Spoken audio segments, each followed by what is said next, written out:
Hi friends. இப்போ வந்து நான் வந்து என்ன ஷேர் பண்ண போகிறேன் அப்படின்னா, என்னோட ஃபெயிலியர் அண்டு சக்ஸஸ் ஸ்டோரீஸ் தான் வந்து நான் சொல்ல போகிறேன்.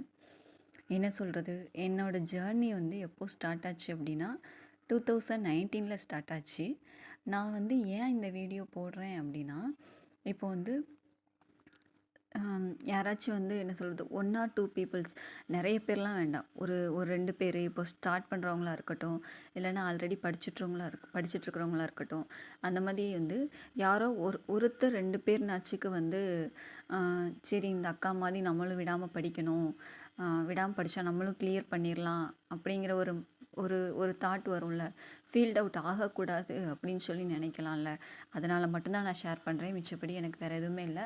ஆனால் இன்னொன்று என்னென்னா, என்னோடய ஸ்டோரியை நானே வந்து நானாக ஸ்டார்ட் பண்ண யூடியூப் சேனலில் வந்து அப்லோட் பண்ண போகிறேன் அப்படிங்கிறது வந்து எனக்கு ரொம்ப சந்தோஷமாக இருக்குது.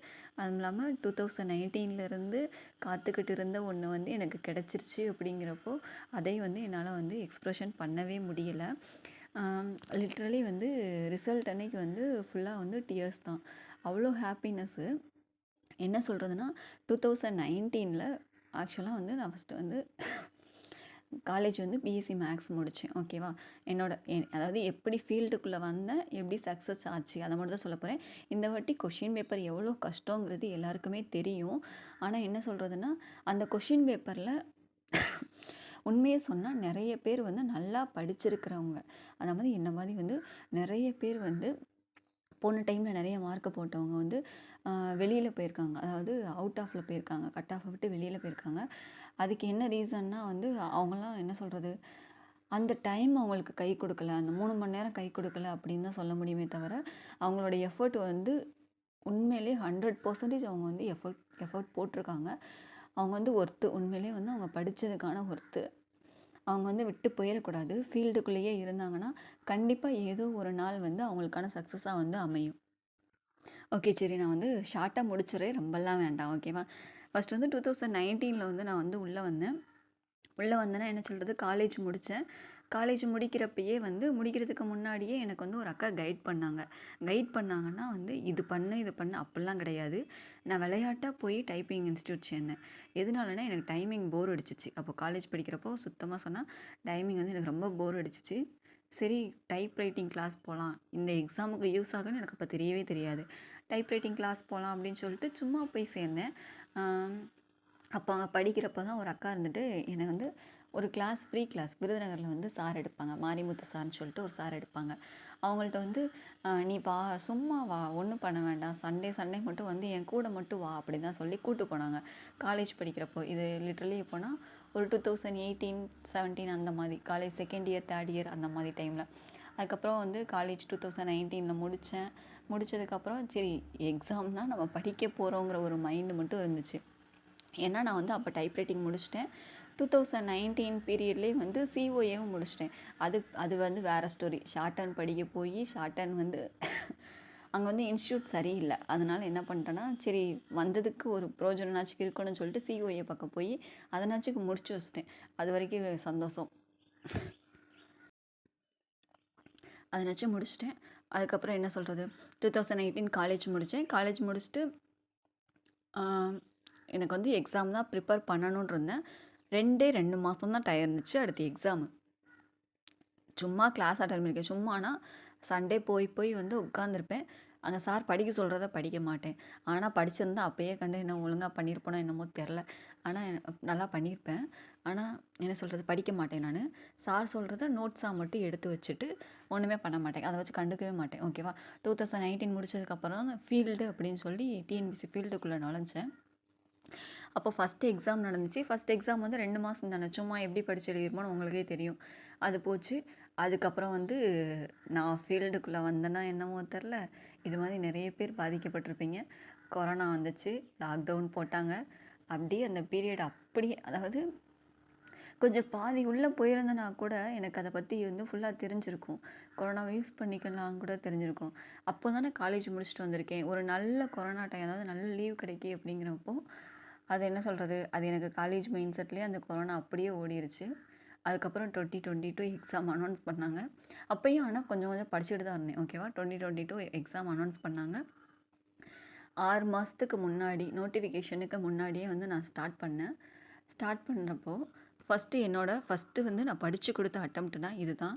அதில் மார்க் பாருங்கள், 237 மார்க், அதாவது 158 கொஷின். ஓகேவா? அப்போயே எனக்கு டைப் ரைட்டிங் இருந்துச்சு. அப்போ வேக்கன்சியும் அதிகம். ஓகேவா? ஒரு 10K கிட்ட இருந்துச்சு. 158 கொஷின் டைப் ரைட்டிங்கு.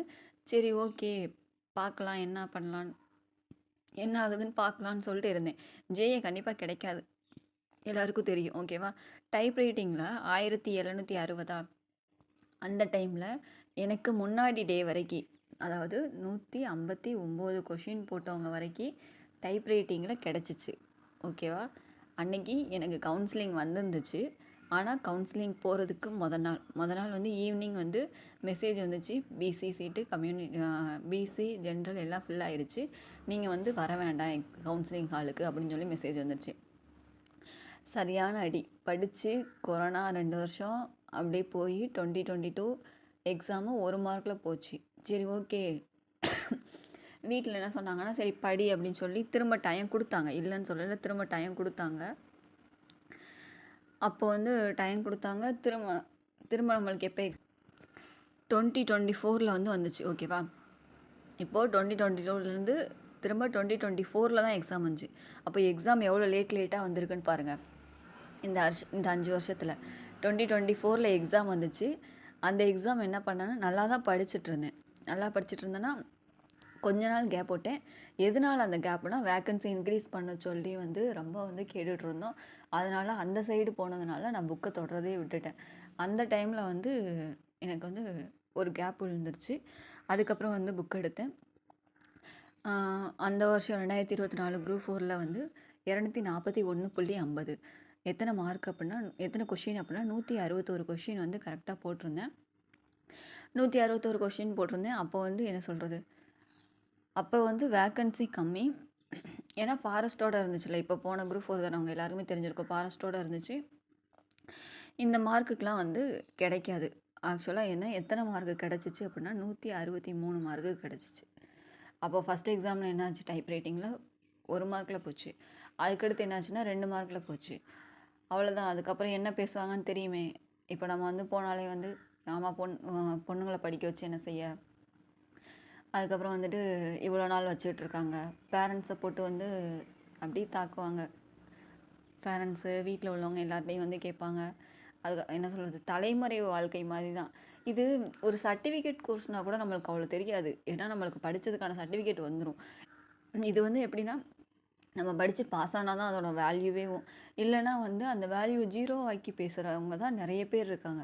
ஆனால் நம்மளுக்கு தெரியும், நம்மளை மாதிரி படிக்கிறவங்களுக்கு தெரியும் நம்மளோட எஃபர்ட் வந்து எவ்வளோ பெருசு அப்படிங்கிறது. அதனால் வந்து கடைசி வின் பண்ணதுக்கு யாருமே இந்த ஃபீல்டை விட்டு அவுட் ஆகிற மட்டும் செஞ்சிடாதீங்க. கண்டிப்பாக என்றைக்கோ ஒரு நாள் வந்து சக்ஸஸ் வரதான் செய்யும். நம்மளோட எக்ஸ்பீரியன்ஸ் அளவுக்கு இப்போ வர்ற ஃப்ரெஷர்ஸுக்கு வந்து எக்ஸ்பீரியன்ஸ் கிடையவே கிடையாது. ஃப்ரெஷர்ஸ் வந்தாலுமே வந்து சிலபஸை எடுத்து வச்சு தெளிவாக படிங்க, கண்டிப்பாக கிளியர் ஆக முடியும். ஓகேவா? இதில் வந்து 161 கொஷின் போட்டோன்னா 163. சரி, ஓகே. அதுக்கப்புறம் சரி திரும்ப ஸ்டார்ட் பண்ணலாம் அடுத்து. ஏன்னா உடனே எக்ஸாம் வந்துச்சு 2025. இப்போ உடனே எக்ஸாம் வந்துச்சு 2024 அப்புறம். இந்த 1 வருஷம் டைம் தரோம் அப்படின்னு சொல்லி வீட்டில் சொல்லிட்டாங்க. இந்த 1 வருஷம் தான் என்ன பண்ணணுமோ பண்ணிக்கோ அப்படின்னு சொல்லி சொல்லிட்டாங்க. சரி, ஓகே, நம்மளுக்கு இது கிடைக்கிறதே பெரிய விஷயம். இது மாதிரி கிடைக்காதவங்க எத்தனையோ பேர் இருக்காங்க. இதுக்கு நடுவில் வந்து என்ன சொல்கிறது, உங்களுக்குலாம் வந்து அமௌண்ட் ப்ராப்ளம் அந்த மாதிரிலாம் வராதா, ஃபேமிலி ரிச்சுடா அந்த மாதிரிலாம் கேட்டிங்கன்னா கண்டிப்பாக கிடையவே கிடையாது. மணி ப்ராப்ளம் ரொம்ப இருந்துச்சுன்னா என்ன சொல்கிறது, ஃபேமிலி வந்து ரன் பண்ணனா கண்டிப்பாக மணி தானே வேணும். நான் என்ன பண்ணுவேன்னா, ஒரு சின்ன ஒர்க் மாதிரி எங்கள் ஊர்லேயே எனக்கு டீச்சிங் ஒர்க்கு கிடச்சிச்சு. டீச்சிங் ஒர்க்குனா அகாடமிக்கு தான், பிசி போலீஸ் அகாடமி, அதில் டீச்சிங் ஒர்க்கு கிடச்சிச்சு. அது எனக்கு ரொம்ப ஹெல்ப்ஃபுல்லாக இருந்துச்சு. ஒரு 3 மணி நேரம் தான் வந்து டீச் பண்ணுற மாதிரி இருக்கும். அதுக்கு வந்து ஒரு மினிமம் சேலரி வந்து கொடுத்தாங்க. அது வந்து வீட்டுக்கு போதுமானதாக இருந்துச்சு. அப்போது வந்து சரி, ஓகே. அதுக்கப்புறம் கரெக்டாக நோட்டிஃபிகேஷன் விட்டதுக்கப்புறம் தான் வந்து, விடுறதுக்கு கொஞ்சம் ஒரு 2 மாதத்துக்கு முன்னாடி தான் வந்து அந்த வேலையை வந்து விட்டுருவேன். விட்டுட்டு திரும்ப படிக்க ஆரம்பிப்பேன். அது மாதிரி தான் அந்த 2019க்கும் பண்ணேன். என்ன சொல்கிறது, 2019 உட்கார்றப்பயே நம்மளுக்கு ஒரு பெரிய அடி தான், படிக்க உட்கார்றப்பயே.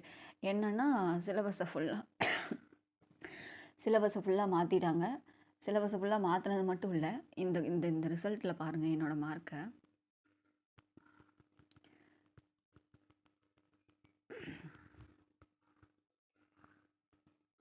என்னோட தமிழ் மார்க் பாருங்கள் எவ்வளோ போட்டு வச்சுருக்கேன்னு. 95 கொஷின், 100 அவுட் ஆஃப் 95. அந்த வாட்டி தமிழ் கொஷினும் கஷ்டம்தான். 95ங்கிறது வந்து ஸ்டேட் ஃபர்ஸ்ட் எடுத்தவங்க விட 89 சம்திங் அந்த மாதிரி தான், 89 சம்திங் தான் எடுத்திருந்தாங்க. ஓகேவா. 95 வந்து ரொம்ப ரேராக தான் எடுத்திருந்தாங்க. 90 to 95 இருந்தாங்க கொஞ்சம்.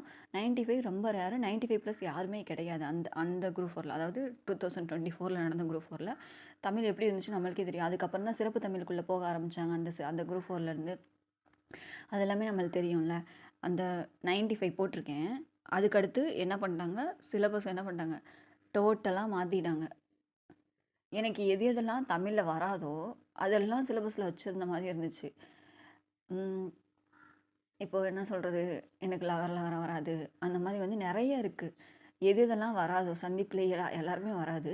அந்த மாதிரி வந்து வராதது பூரா சேர்த்து நம்ம தப்பு பண்ணணும்னு சொல்லியே வந்து அந்த சிலபஸ் ரெடி பண்ண மாதிரி இருந்துச்சு. சரி ஓகே. அதுவும் இல்லாமல் படித்தவங்க படிக்காதவங்க எல்லாத்தையும் என்ன பண்ணிட்டாங்க, ஒன்றாக்கிட்டாங்க. ஏன்னா ஜிஎஸ்சில் மார்க் வர்றது வந்து நம்மளோட லக்கு பேஸ் பண்ணி, ப்ளஸ் வந்து நம்ம எக்ஸ்பீரியன்ஸ் நம்ம ரீட் பண்ணதை பேஸ் பண்ணி, நம்ம எக்ஸாம் ஹாலில் அப்ளை பண்ணுறதை வச்சு தான் வந்து ஜிஎஸ்சில் மார்க் வரும். எவ்வளோ படித்தாலும் புக்கு கொஷின் கேட்க போகிறது கிடையாது அப்படின்னு சொல்லிட்டு எனக்கு மைண்டே விட்டுருச்சு. சரி பரவாயில்ல, திரும்ப உட்காரலாம் அப்படி சொல்லிட்டு எல்லாருமே புதுசாக தான் ஸ்டார்ட் பண்ணுறாங்க, நம்மளும் ஸ்டார்ட் பண்ணலான்னு சொல்லிட்டு திரும்ப உட்காந்து படிக்க ஆரம்பித்தது. ஆனால் அந்த திரும்ப வந்து 2025 6 மாதம் படித்ததுலேருந்து ஒரு கொஷின் கூட கேட்கல. படித்து சொல்லி ஒரு கொஷின் கூட கேட்கல. ஆனால் இப்போ வந்து டிஸ்கஸ் பண்ணியிருப்போம்ல, டிஸ்கஸ் பண்ணதுன்னா இப்போ கரண்ட் அஃபேர்ஸ்லாம் வந்து 5 கொஷின் கேட்டாங்கன்னு நினைக்கிறேன்.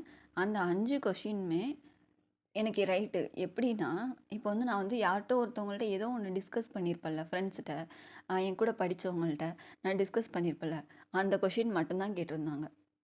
இன்னொன்று என்ன அப்படின்னா, ரிப்பீட்டடாக படிக்கிறதுக்கு வந்து எங்களுக்கு வந்து ஒரு அண்ணா கைட் பண்ணாங்க. அந்த அண்ணா சொன்னதை மட்டும்தான் வந்து கடைசி 2 வாரம் கேட்டோம். அதாவது புக்கையே வந்து தெளிவாக படிச்சுட்டே இரு, திரும்ப திரும்ப திரும்ப திரும்ப புக்கையே படி, ஒரு வாரம் ஃபுல்லாக ஒரு வாரத்துக்கு ஒருக்க சிலபஸை வந்து கம்ப்ளீட் பண்ணு, ஒவ்வொரு வாரமும் நீ சிலபஸை முடிச்சிருக்கணும் அப்படின்னு சொல்லி சொன்னாங்க. அந்த கடைசி 2 வாரத்தில் மட்டும் கிட்டத்தட்ட நான் 4 to 5 ரிவிஷன் கிட்ட விட்டுட்டேன். கரெக்டாக எத்தனை 12 நாள் தான் இருக்கும். அந்த 12 நாள் புக் எடுக்காதவங்க எத்தனையோ பேர் இருப்பாங்க. ஆனால் எனக்கு வந்து அது வந்து கோல்டன் டேஸ் மாதிரி இருந்துச்சு. எனக்கு பயமே இல்லை அந்த இடத்துல. ஏன்னா அந்த அண்ணன் சொன்ன ஒரே ஒரு வார்த்தை தான், இதை நம்பி நீ இல்லை, நீ போய் எக்ஸாம் எழுதி பார்த்துக்கலாம் என்ன நடந்தாலும் அப்படின்னு சொல்லி சொன்னாங்களா. அதுக்கப்புறம் சரி ஓகே, நம்ம வந்து இது இருந்தாலும் நம்மளால் பிழைக்க முடியும், இல்லைனாலும் நம்மளால் வந்து ரன் பண்ண முடியும்னா ஏதோ ஒரு வேலைனாச்சும் பார்க்க முடியும், இதுதான் நம்ம லைஃப் கிடையாது அப்படின்னு சொல்லிட்டு ஃபிக்ஸ் பண்ணிட்டு தான் எக்ஸாம் எழுத போனேன். அந்த ஃபிக்ஸ் பண்ணதுனாலே என்னமோ தெரியல, எக்ஸாம் ஹாலில் கேட்ட கொஷினில் ஃபஸ்ட்டு தெரிஞ்ச கொஷின்லாம் போட்டுட்டேன். அதுலேயே நிறைய இது வந்து என்ன பண்ணியிருக்கேன்னா விட்டு வச்சுருந்தேன். அதுக்கப்புறம் வந்துட்டு பொறுமையாக போட்டேன், மேக்ஸ் பொறுமையாக போட்டேன். மேக்ஸில் வந்து 22 கொஷின் என்னால் போட முடிஞ்சிச்சு. பொறுமையாக போட போய் மட்டும்தான் போட முடிஞ்சிச்சு. அதுக்கப்புறம் ஜிஎஸ் வந்து தெரிஞ்ச கொஷின் எல்லாம் தப்பு பண்ணலை. ஒரு கொஷின் மட்டும் நான் தெரிஞ்சு தப்பு பண்ணேன், மிச்சப்படி தெரிஞ்ச கொஷின் தப்பு பண்ணலை. தெரியாத கொஷினில் வந்து வர்றது வந்து அது லக்கு தான். இந்த எக்ஸாமில் நான் லக்குன்னு தான் சொல்லுவேன். லக்குனா ஃபுல்லும் லக்கு கிடையாது. தெரிஞ்ச கொஷின் யாரெல்லாம் வந்து ஃபுல்லாக ரைட்டாக எழுதியிருக்காங்களோ அவங்க எல்லாருக்குமே லக்கு வேலை செஞ்சுருக்குன்னா அந்த வர்ற ஒரு 4-5 மார்க் வந்து அவங்க வந்து பாஸ் ஆகிறதுக்கு உதவி பண்ணியிருக்கு. ஏன்னா தெரிஞ்ச கொஷினே நம்ம வந்து தப்பு பண்ணியிருக்கோம் அப்படின்னா நம்ம வந்து கண்டிப்பாக பின்னாடி போயிருந்திருப்போம். அதுதான் வந்து எல்லாரும் பண்ண ஒரு தப்பாக இருந்திருக்கும். தெரிஞ்ச கொஷின் நம்ம தப்பு பண்ணக்கூடாது. ஓகேவா. சரி இவ்வளோ பேசுகிறேல்ல, உன் மார்க் என்னன்னு தான் சொல்லேன் அப்படின்னு சொல்லி கேட்டிங்கன்னா, ஒன்றும் இல்லை, 229.50, 153 கொஷின் போட்டிருக்கேன். இப்போ எடுத்த மார்க்கை விட இதுதான் கம்மி. ஆக்சுவலாக 158, 161, 153 இதுதான் கம்மி. ஆனால் எனக்கு இதில் ஜேஏலையும் கிடைக்கும், டைப்பிஸ்ட்லேயும் என்ன பண்ணும் கிடைக்கும். டைப்பிஸ்ட்டில் ஃபஸ்ட் டே கவுன்சிலிங்கே கிடைக்கும். ஜேஏலையும் ஒரு மீடியம் டிபார்ட்மெண்ட் கிடைக்கும். நல்ல டிபார்ட்மெண்ட் இல்லைனாலும் மீடியம் டிபார்ட்மெண்ட் கிடைக்கும். என்ன அப்போ வந்து 2019 ஸ்டார்ட் பண்ணி 2025 வரைக்கும் வெயிட் பண்ணியிருக்கேன். லிட்ரலி இந்த ரிசல்ட்டை பார்க்குறப்போ வந்து ஃபுல் பிளாங்க்கு. நம்ம ரிசல்ட் தானா இது, நம்ம எதிர்பார்த்தது தானா இது அப்படிங்கிற மாதிரி இருந்துச்சு எனக்கு ரிசல்ட்டு பார்க்குறப்போ. உண்மையிலேயே ஹாப்பி. அதுக்கப்புறம் வந்துட்டு என்ன சொல்கிறது, அவ்வளோதான். இப்போ வந்து அப்படியே லைஃபே மாறிடுச்சு. லைஃப் மாறிடுச்சுன்னா, இப்போ நம்ம நடந்து போகிறோம்னு வச்சுக்கோங்களேன், இவ்வளோ நாள் வந்து நம்மளை வந்து திட்டுனவங்க, பேசினவங்க எல்லாருமே வந்து இப்போ வந்து ஒரே வார்த்தை தான். இந்த பொண்ணு கவர்மெண்ட் வேலைக்கு போகுது, இந்த பொண்ணு கவர்மெண்ட் வேலைக்கு போகுது. அவங்க எங்கள் அம்மாட்ட எங்கள் அப்பாட்ட எல்லாம், இந்த பொண்ணு உங்கள் பொண்ணு கவர்மெண்ட் வேலை பாஸ் ஆயிடுச்சாமே, என்ன டிபார்ட்மெண்ட் எடுக்க போகுது. இவ்வளோ நாள் கேட்டவங்க, என்ன உங்கள் பொண்ணை கல்யாணம் பண்ணி கொடுக்கலையா, என்ன வீட்லேயே வச்சுருக்க போகிறீங்களா, இப்படி கேட்டவங்க இப்போ வேலைக்கு போதாமே, பாஸ் ஆயிடுச்சா, இப்படி கேட்க ஆரம்பிச்சிட்டாங்க. அது மாதிரி இன்னொன்று என்னென்னா, என்னோடய லைஃப்பில் எனக்கு வந்து ரொம்ப வந்து ஹெல்ப்ஃபுல்லாக இருந்தது என்னோடய ஃப்ரெண்ட்ஸு, அதுக்கப்புறம் என் கூடயே படித்தவங்க, அதுக்கப்புறம் வந்துட்டு என்ன சொல்கிறது, ஒரு அக்கா. அவங்க வந்து எனக்கு வந்து ரொம்ப ஹெல்ப்ஃபுல்லாக இருந்தாங்க. அவங்களுக்குலாம் வந்து ரொம்ப நன்றி. இது வந்து என்னோடய எக்ஸ்பீரியன்ஸ் தான். இதுலேருந்து நான் என்ன சொல்கிறேன் அப்படின்னா, ஒன்றும் இல்லை, ஃபீல்ட் அவுட் ஆகாதீங்க. தெரிஞ்ச கொஷினை வந்து தப்பு பண்ணாமல் இருங்க. அதுக்கப்புறம் எப்படி வந்து என்ன சொல்கிறது, அவ்வளோதான், முடிஞ்சு போச்சு. தேங்க்யூ ஃபார் வாட்சிங் மை எக்ஸ்பீரியன்ஸ்.